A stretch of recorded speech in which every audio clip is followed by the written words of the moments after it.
Yo guys, oke jumpa lagi di YouTube channel gue dengan gue Andreas Tobing yang seperti biasa kita akan bahas banyak hal seputar kripto, news, etc. Teknik analisis kita bahas semuanya di sini ya. So buat kalian yang belum subscribe silahkan dulu untuk subscribe YouTube channel ini supaya kalian nggak ketinggalan video-video berikutnya. Oke.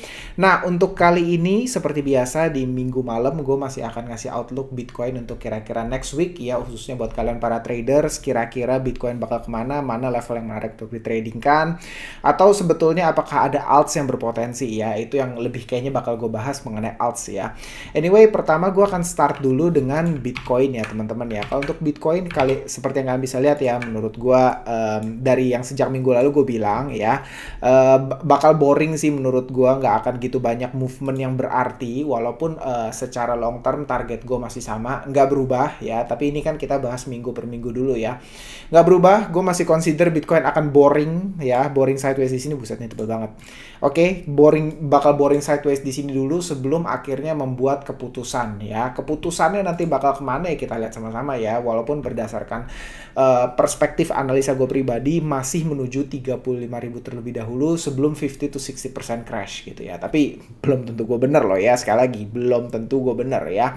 Tapi again menurut gue belum akan ada major move, masih di area sini dulu untuk sementara waktu. Walaupun nih ya, kalau teman-teman perhatiin ada beberapa berita menarik secara global yang terjadi, seperti baru aja kan teman-teman kalau baca berita ya, ada satu situasi perang yang kembali terjadi ya, ada serangan di Israel ya oleh itulah ya. Walaupun gue nggak mau ngomong politik lebih dalam di sini ya, tapi teman-teman pasti notice ada peristiwa tersebut. Dan kalau teman-teman perhatiin ya, sebetulnya itu bisa jadi satu trigger.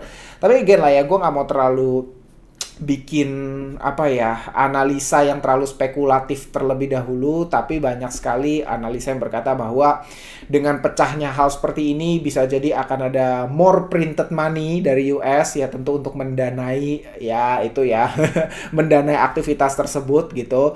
Tapi gue nggak mau terlalu spekulatif. Again teman-teman, ini benar-benar buat gue sangat hati-hati, khususnya untuk peristiwa seperti itu ya, karena biar gimana pun itu buat gue peristiwa yang menyedihkan. Pecahnya perang itu nggak pernah menarik, nggak pernah seru ya. Itu sangat menyedihkan menurut gue, karena gue cinta damai gitu. Oke. Nah itu untuk Bitcoin ya. Jadi menurut gue untuk Bitcoin not much opportunity buat di trade ya. Menurut gue again ya, peluang terbaik adalah short di sini, long di sini ya. Tapi untuk sementara, since outlook gue masih upside untuk beberapa waktu ke depan, gue nggak akan gitu tertarik untuk short ya. Khususnya untuk Bitcoin gue nggak akan tertarik untuk short. Tapi ya kalau teman-teman juga nonton analisa gue minggu lalu, untuk alts kan gue masih bearish ya. Karena kalau teman-teman lihat nih ya, gue sedikit ulangin, Bitcoin dominance ini kan masih terus menanjak ya. Ini teman-teman bisa cek video gue yang minggu lalu ya, dimana gue memperkirakan Bitcoin dominance masih akan terus menanjak. Artinya apa? Uang akan berotasi kembali dari alts ke Bitcoin. Intinya mungkin simpelnya gini, para retail maupun institution ya, mereka akan take profit dari altsnya, mereka akan move back into Bitcoin ya. Itu sebenarnya definisi Bitcoin dominance. Berapa besar porsi Bitcoin daripada total cryptocurrencies by market cap ya. Sekarang ini posisinya ada di 50,91% ya. Dan menurut gua ya, again menurut gua subjektif masih akan terus naik. So kita bisa expect alts in general akan berdarah. In general loh ya. Gua nggak bilang semua alts 10 out of 10, nggak ya. Ada aja alts yang membuat gerakan-gerakan yang nggak masuk akal dan nggak wajar, itu pasti terjadi. Tapi in fact buat gue itu akan jadi satu market inefisiensi yang justru menarik untuk di short. Seperti nih ya, gue kasih share satu idea ya. Contoh ini TRB, Taylor ya.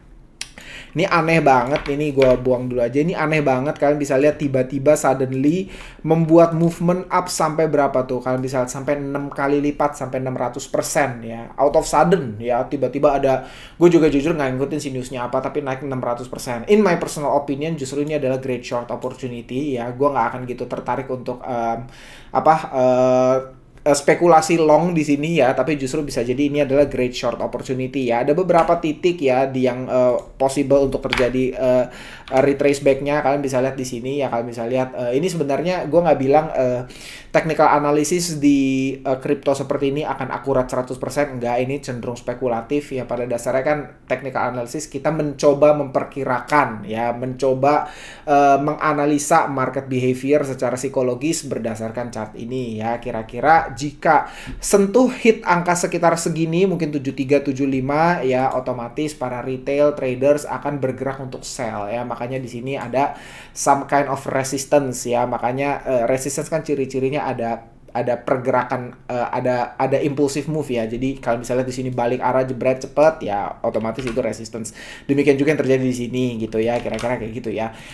Disclosure aja, gue share sama kalian, Taylor ini gue lagi nge-short dari sekitar 6 berapa ya, 63, 64 atau 65 di antara itu lah. Gue lupa, gue udah lama soalnya opennya, udah kayak berapa hari lalu gitu ya gue short si Taylor ini. Sama ada lagi satu lagi GFT ya. Kalau teman-teman lihat ini juga gue nggak yang di Binance sih. Kita lihat yang di OKX ya. Gue kan pakai OKX sama Bybit gitu mostly. Kalian bisa lihat nih tiba-tiba movement naik gak jelas juga, tiba-tiba almost 300% gitu ya. Tadinya jujur gue nungguin angka ini, jika kena angka ini ya mungkin gue akan trigger lagi short gue di sekitar berapa nih, 0,04 ya. Ini mungkin level yang lebih menarik untuk kita entry dalam jumlah yang besar gitu ya. Walaupun sekarang gue udah entry tipis banget yang kayak gini-gini gue selalu tipis ya. Tapi gue sih consider ini tuh sebenarnya kita nggak usah banyak-banyak TA kalau typical trade yang seperti ini, karena ini pure market inefisiensi sih ya. Banyak aktivitas yang inefisien di market ya, sehingga menurut gue probabilita untuk kita trigger short akan lebih baik menangnya gitu ketimbang long di saat-saat seperti ini ya. Ada lagi satu posisi yang lagi gue open itu BLZ ya, teman-teman lihat ini juga nggak jelas apaan, tiba-tiba naik 3 kali lipat ya. Ini juga lagi go short ya, teman-teman semua ya, lagi go short nih. Kalau nggak percaya nih, lihat aja ya nih, gue short di Bybit nih, gue tunjukin Bybit gue ya. Ini lagi gue short si BLZ, terus ada GFT nih. Ini teman-teman lihat nih ya, yang BLZ. Kelihatan nggak tuh? Gua nggak tahu ya, ini harusnya kelihatan ya.